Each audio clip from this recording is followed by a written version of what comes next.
bún rễ nè. Ồ. Cái tiêu có bún rễ mà có chủ hai là cái thịt mà bố à. Hai đứa chủ họ bà đây à.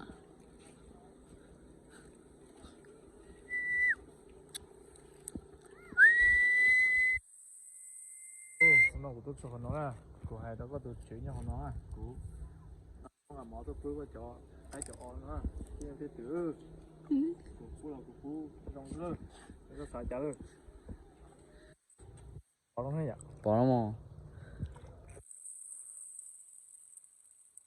No. Hai à. Nó không quá. Cái sắp bỏ đấy.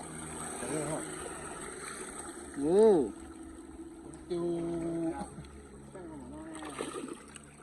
không biết rồi, Có bỏ cái nào cái ta nó mà tôi nói. lo, chính kia, Ê sao nó chơi xóa mà. ui, phải là, Ao chứ. Nó chỉ lai ha. Cô. Sao nó xóa mà chứ? Lấy những phú vì nó cơ. Tôi số. Ôi dô. Tôi không có ý đó tôi ha. Ôi dô. Cái đó. Ôi dô. Ôi dô. Ôi dô tặng cá cho lỗ lỗ. không thay đồ của, Ai tiêu. thay đồ của nó, Hai cái tiêu là thấy không? tức là ta lại có chỉ trỏ.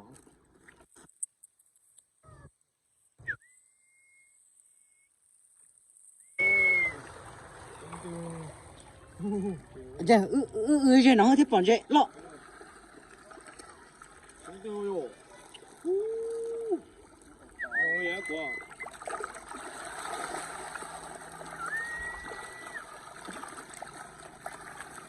Giờ mới có lúc chỗ đây thay cái hỏ à. Ít sỏi mà nó cho.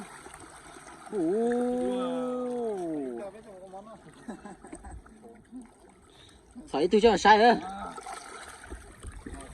Tao chỉ là giờ có ở bên nào ở bên không còn nữa. Đó rồi.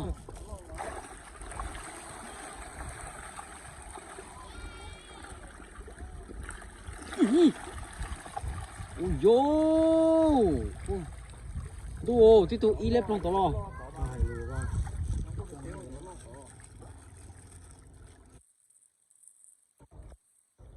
Rồi.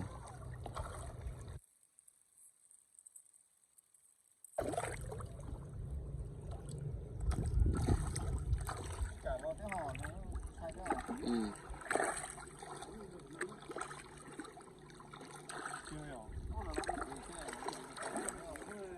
Ôi dô. Sắp là đồ.